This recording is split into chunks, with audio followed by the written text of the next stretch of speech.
And every Swayamsevak knows that this is our work. So in every function, while speech is going on, Swayamsevaks, they sit quietly and think about the topic that is being told. That is the same topic. In the light of those thoughts, how much I have fared up till now, and how much distance I have to cover hereafter, and what I am going to do about it in the next year. The Guru Puja function is also one such function. Apparently, a new person will say that this is a very novel way of collecting funds. Actually, in the initial days of Sangha, in one such Guru Puja function where Dr. Hedgewar himself was present in Nagpur, the then great leader of the Vidarbha region, Baba Sahib Khaparde, he was invited as a chief guest. Sangha was new to the society in those days. In his speech, Baba Sahib Khaparde said that today I realize that Dr. Hedgewar is a great magician. So everybody propped his ears. What this new thing, Dr. Hedgewar, a magician? He said, you see, in our country, if we ask people to go to forest, catch a tiger, count his teeth and come back, there will be many who will do this feat without any fear. If we ask the individuals to catch a cobra and see his forked tongue, open his mouth, see his tongue, and then leave it in the jungle and come back, there will be many who will be able to do this thing. But if in our society we ask people to put their own hand in their own pocket and bring out their own money for some social work, rarely an individual may be found in the country of crores who can do this feat. And here I am saying, Dr. Hedgewar has taught you to bring here your own earnings and just offer them to the Bhagavad Dhwaj. Dr. Hedgewar is a great magician. Now it is true that for any mission, men, money and ammunition, three things are required. But money and ammunition is the product of men. This is not money. This is not dhanam. This is dakshina, samarpanam. Dakshina has a particular meaning in our tradition. There is a story. There was a sage, Varatantu, and he has a students in his ashram. One student, a student namely Kautsa, he had his Vidyabhasam for 10 years, completed it, and then on the convocation day, worship the Guru, offer the Dakshina and leave the ashram. That was the tradition. But Kautsa had no one to look after him. He was a poor fellow. Varatantu also knew that Kautsa is a poor fellow. He cannot offer any Guru Dakshina. But Kautsa wanted to offer something. So he asked his Guru, Guruji, I want to offer my Guru Dakshina, but you know I don't have any money. I don't have any means. So give me 1 year's time. And I will offer you whatever you desire today. Varatantu told him, I don't want anything from you. I have given you the education, how to live life fruitfully. That I have taught you. You use it judiciously. That is my Guru Dakshina. I don't want anything from you. What you can give to me? Actually, we came here to get something. You are not here to give something. You have to go to the society after this. So I don't need anything. I have enough. I can run my ashram. But out of his gratitude, Kautsa insisted on giving something. And Varatantu suspected that he has become a little egoistic. Now I am able to earn and I can offer. And whatever Guru desires, I can offer. That type of ego has come into his mind. Therefore, he told him, all right, you are thinking that you can give something to a Guru. Then give me 1,000 cows with their horns embedded in gold.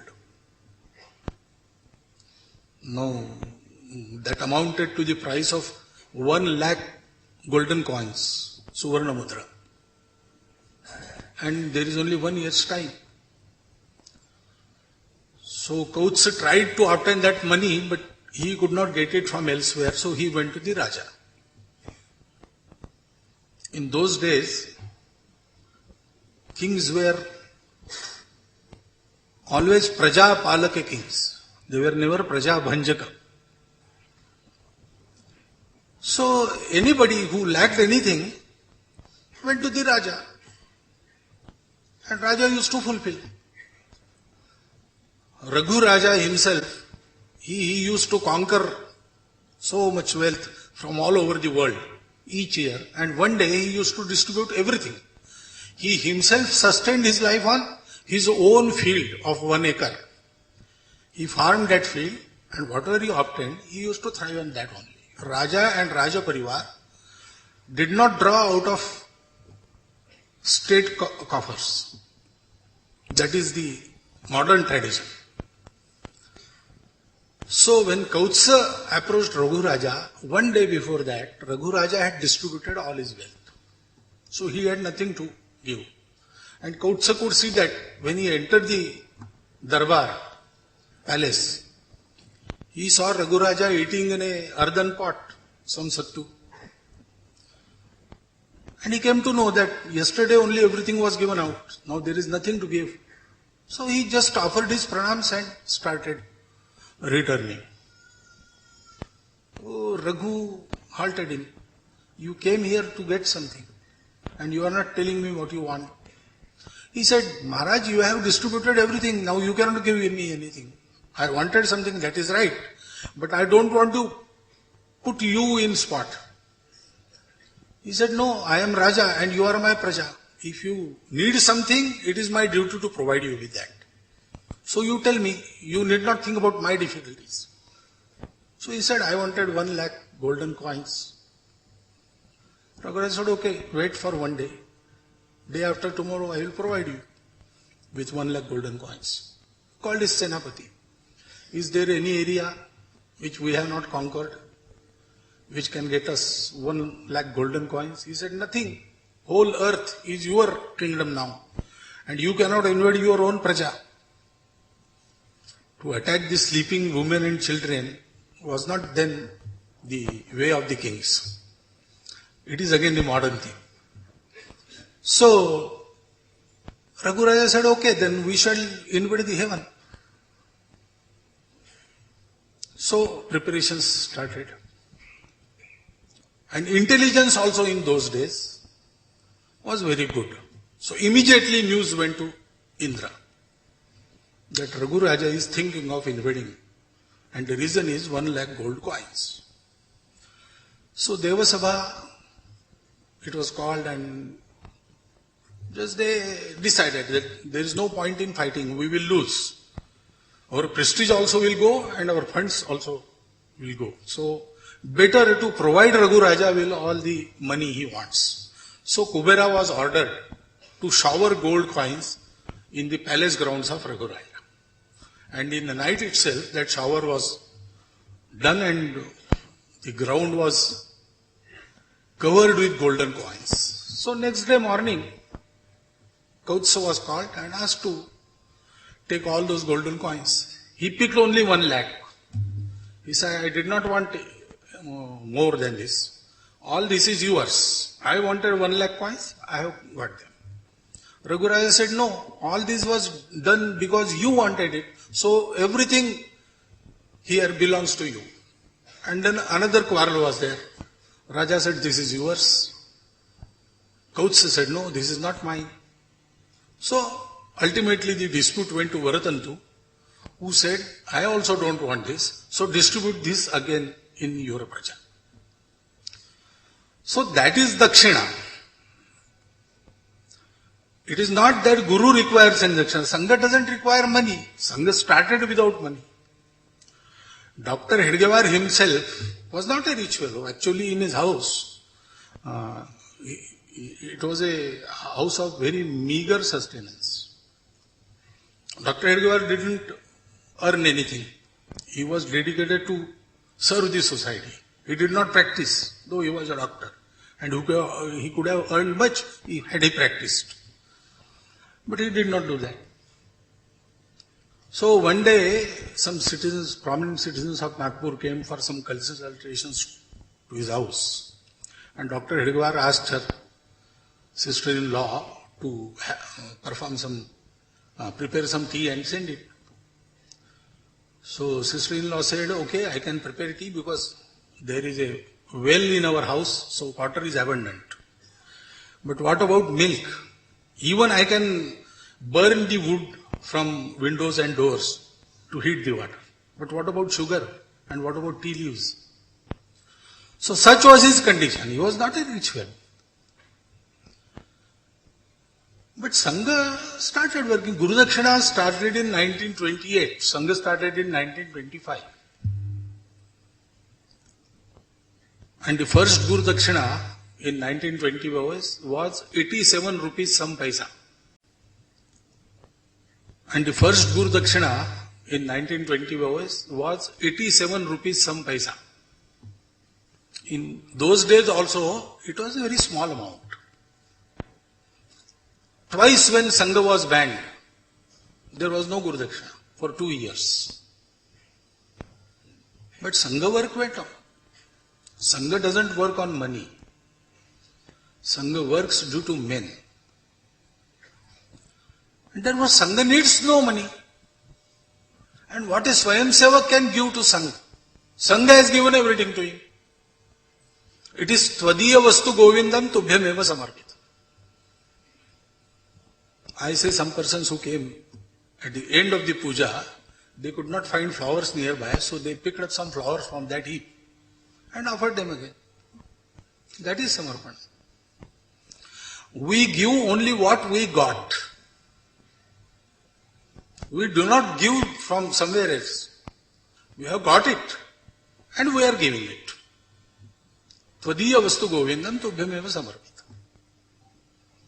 We don't need money. Sangha doesn't need any money. It is the Swayam Sevak who needs to give. It is the Swayam Sevak who needs to give because he has a mission. And that mission should not be confined only to the Swayam Sevaks. Now it is high time that everybody in our society should take up that mission because there is no other go. There is no other go. Discussions about the conditions that prevail inside and outside our country are not rare. They are now a very common occurrence in our media and even in our gossips. So we know how much peril we are facing. And those who should take care of those perils, those who should prepare the society to fight for their freedom, their democracy, their constitution, somehow they are shirking their responsibility.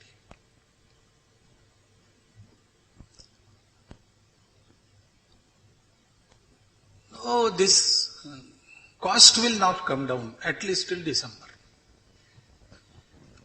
If you and me say that it is all right, it is a discussion. But when finance minister says that, he has the responsibility to bring costs in control. But he says no, this will not happen. 99% intelligence is all right, but 1% failure is always there. That is our view about our security. Yes, this blast will occur because there is always a slip. If that attitude is the attitude of the caretakers, persons entrusted with the responsibility to run the affairs of the country, then where should one go? There is no other go. Ultimately, the people are responsible and people should take the responsibility.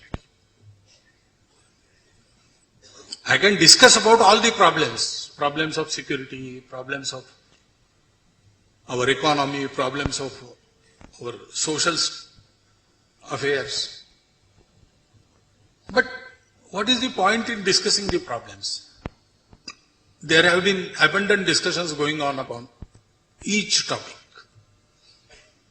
Upon corruption, upon state of our security, upon the machinations of China and Pakistan around our borders, terrorism inside. Much discussion has been going on. But ultimately the question comes, who is responsible? Where to go? All problems crystallized into three problems. There is a crisis of identity. Our chief guest has abundantly dwelled upon that subject. What is our identity? Are we a conglomerate of castes, conglomerate of religion? We are one nation. Yes, there are different religions, but that has been the tradition of this country since long. In Atharva Veda also it is said, Janam bibhrati bahudha vivachasam nana dharmanam prithvim yathaukasam sahasra dhara dravinasya meduha dhruveva dhenurana praspuranti. O Mother Earth,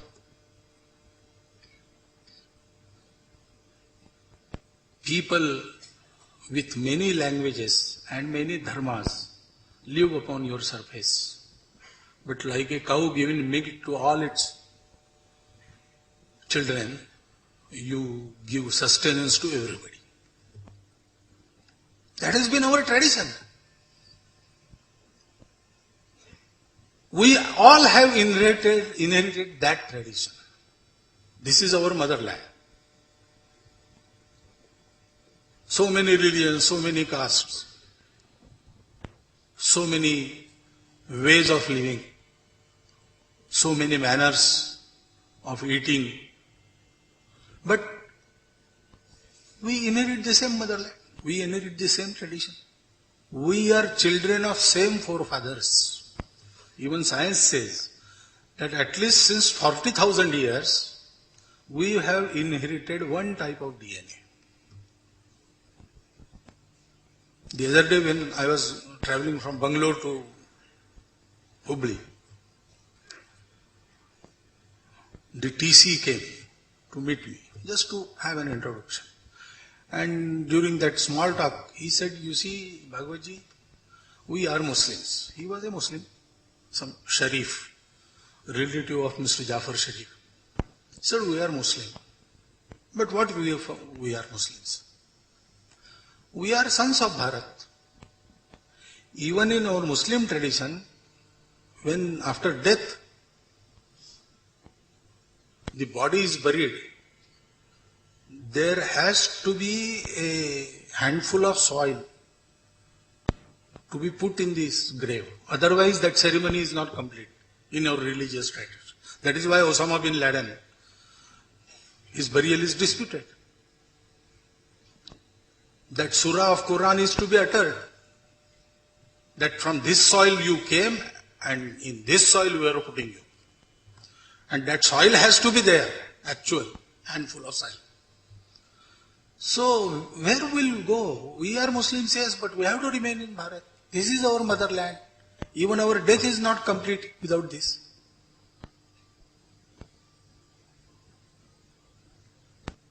I met a Rajya Sabha member, a Muslim Rajya Sabha member. Earlier he was in Samajwadi Party, now he is in Congress. So 2-3 years back, he wanted to ask me why RSS is opposing the Sachar committee. RSS is opposing it because religious based reservation is not constitution, as our learned chief guest said. But he asked me question in the manner, he said, Bhagwatji, you see, we all Muslims, we are Hindu Muslims. We are descendant of Hindus. Got converted due to some reason. Now we are converted, but we cannot leave our traditions. So singing is not prevalent in Islam. It is opposed actually. But we sing qawwalis instead of bhajans. We cannot do without songs. Earlier we used to sing bhajans. Now bhajan we cannot sing. So we have brought qawwali. Idol worship is prohibited. But we have to worship something in place of our idols. We worship qabrs and mazars. Nowhere this is allowed in Islam except in Bharat. And then in a smaller voice said, mark me, I am not saying about the Bharat after 47. I am talking about Akhanda Bharat. From Afghanistan to Chinwin River, this Qawwali and Majar Puja is there. Nowhere else in the world in Islamic tradition. So we are actually Hindu Muslims. If we understand this, all conflicts are over. And to make a common Muslim to understand this, he has to be educated. And for education, Structure Committee recommendations are needed. Why are you opposing it? I told him, all right, I agree with you, and not because you have told me something new and I am agreeing with you. This is the view of Sangha since its inception.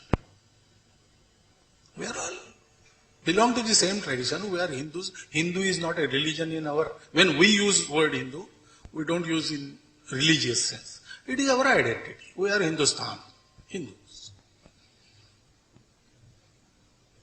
Religion doesn't matter there. Caste doesn't matter there. In what way you cook your food, what you eat, what you don't eat, what type of clothes you wear, that doesn't matter at all.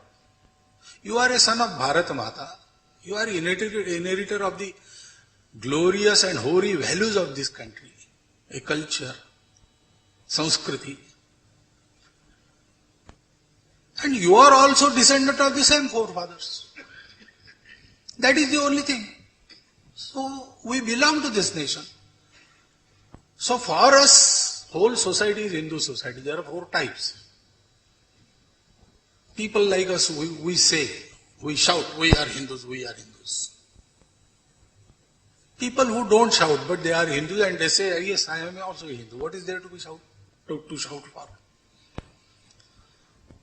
Then there is another type created by politics, who privately agree they are Hindus. But publicly they don't say, they disagree. And there are those who don't know that they are, and they are not, no one is letting them know that they are also Hindus.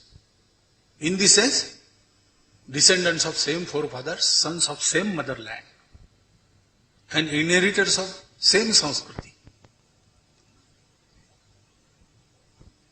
So we are one nation. This identity is not clear. There is crisis of identity. Are we one nation? Some say after 47 we became nation. Some say before 47, when there was some sant saints and sages of this country, they tried to create one nation. Shankaracharya created his nation. We are one nation since the eternity. These 3 things are common for all our history. And beyond our history also they were there. But unfortunately, due to petty political selfishness, some doubts are created about this. Actually, this is the unifying factor. No consideration for any difference. We are one. And we will definitely remove the inequality that exists. Discrimination that exists. We have to remove it. We have to bring about some reforms in our own traditions for that. But we are one. We should be treated as one. We should treat each other as one. But that identity is not created. Everybody lectures on emotional integration. But only those emotions are promoted which create rifts and create votes also. And due to this, There is no credibility. No one believes. There is no belief in it. If you go to any place, any crowded place, the common instruction you can read on every wall is be aware of pickpockets. So wherever you go, your view is in this crowd, those I know are good people. But majority whom I don't know, any one of them can be a pickpocket. So your view is in this crowd, those I know are good people. But majority whom I don't know, any one of them can be a pickpocket. So be aware of everybody whom you don't know. That is the general behavior. Whom to believe.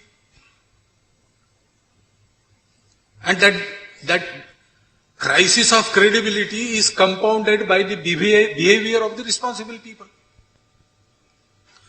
Those who have everything, they indulge in corruption. So, that faith is shaken. And there is crisis of credibility. And therefore there is crisis of character. If we don't believe in each other, if we don't believe in ourselves, if we don't believe in some higher objective, then our life doesn't get disciplined. Where from discipline comes? Discipline comes through mission. If I want to earn good marks in my examination, I have to study. For that, I have to leave TV, cinema, cricket, everything. I will concentrate on that. I will rise early. I will sleep late. I will suffer, but I will get good marks. I will study. That discipline comes out of the mission to get marks in examination. What is the mission? The very natural mission for every Bharatiya is to create a Parama Vaibhava Sampanna Bharat. Prosperous and strong nation, that is Bharat. Out of that discipline comes. But when there is no faith in each other, no faith within oneself, and no mission, then naturally, gradually, the character decays. And out of these three maladies, every problem, old or new, which we are facing now, that has arrived. This is not what Sangha says, only Sangha says. If you go through Rabindranath, if you go through Subhash Chandra, Dr. Ambedkar, anybody, if you study their writings, if there might be some people who might have heard them. The essence of their conclusion is this. We cannot blame our perils on others, on invaders, on something outside us. This is due to our inner weakness. That is why a nation of crores with such a glorious tradition, such an abundant supply of natural resources, and also such abundant individual qualities, which even now all over the world are being appreciated. How can we remain a backward nation? How can we remain a corrupt nation? It is our own weakness. We have to correct it. And therefore, we have to dedicate ourselves to this mission. I will correct myself. I will bring about these corrections in this society. I will bind this society in this strong sutra of organization. That is Hindu Sangathan. Sangha is working for this.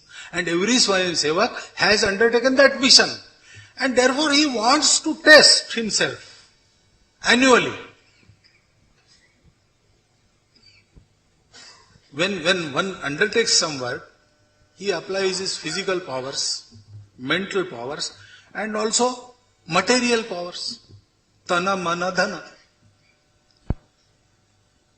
So annually, by testing his power of contributing materially, he wants to assess his position.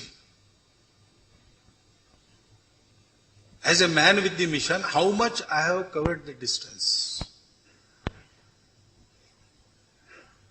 Swayam Sevaks come and they offer Guru Dakshina.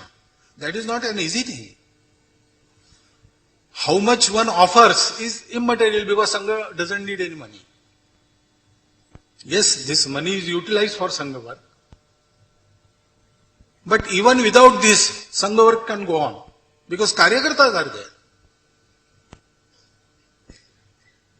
For Sangha work, we don't collect any funds from outside. Only Swayamsevaks sustain work of RSS proper. The service projects and all those, they are run on the collection from the society.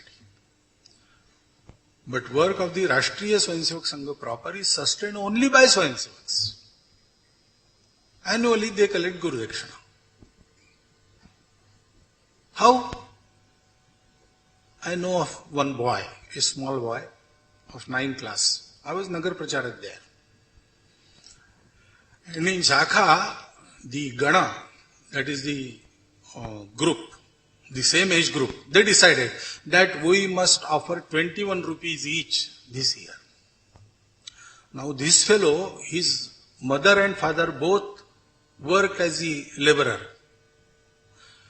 And they collected something and then once a day they could get their meal. That was his financial position. But he told his parents that our Gana has decided 21 rupees and I want to collect. What should I do? So they gave him some peanuts and daily he sold those peanuts for 3 months. He collected 21 rupees. Guru Dakshina function was to be held 15 days later. He kept that amount in his own home. Daily in those days, in 1970s, they used to earn some 3 rupees, 5 rupees a day. But no one touched those 21 rupees because it is a Dakshina. And he offered that Dakshina. Now he is a young fellow, earning well and working in Sangha. But this is Dakshina. He did not think that this is impossible for me. He said, Sangha needs it. I have to give it. And I also know of a Swayamsevak, an elderly Swayamsevak, who one day went to Karyalaya, some 1 month before Guru Dakshina function, and just he overheard some discussion among the Karyakartas that if there was one car available for our work, it would have been better. We would have favored better in increasing our work. So he just went to the car dealer, booked a car, obtained it, and offered the keys and all papers in the Guru Dakshina. In those days, car means 1 lakh, 2 lakh, like that. But 21 rupees and 1 lakh rupees, they don't differ in the bhava, the feeling behind giving. That is important. Amount is not important. There are many Swayamsevaks who cannot offer anything. They just offer flowers. They just offer their pranams. This is not for fund collecting. Swayamsevaks, they come and they test themselves. How can I fare? How can I give? How much can I give? Am I prepared to give? The times we are facing now are such that this should be the attitude of every Bharatiya. There is no other goal. The society has to take reins in hands and correct everything. So everyone should think, how much can I offer? Once Kennedy appealed to Americans in his speech, don't think about what America has given you. Think about what you can give to America. We are in same position. We have to think how maximum can I contribute? This contribution comes out of dedication towards a particular mission. Every Bharatiya should take this as his mission. I am not living for my career. I am not living for my success. I am living for my nation. Because ultimately, the prosperity of nation is going to bring about success in my career. Otherwise, the career and success are useless things. And therefore, each Guru Dakshina day, Swayam Sevak comes and he tests himself. He thinks in his mind, what is expected of me? How can I fulfill those expectations? Increasingly, those expectations, power of fulfilling those, capacity to fulfill expectations, is it increasing or not? What should I do during next year to increase my capacity? This is samarpanam. This is not dhanam. This is dakshina. This is not fund. With this spirit, we have to perform the Guru Puja. For 86 years, 83 years, this has been regularly performed manually. And it has become a thing of habit. But with our habitual action, we should also keep in mind the purpose, the thought. Then only all these functions, all these programs, day-to-day activities of Sangha will bring about the desired transformation in our society, and society will be able to face all the challenges on its own and create a prosperous Bharat. I hope with all our efforts, all of us will be able to dawn of that day, look to the dawn of that day in their this life, in their this body, with their own eyes in this body. Thank you.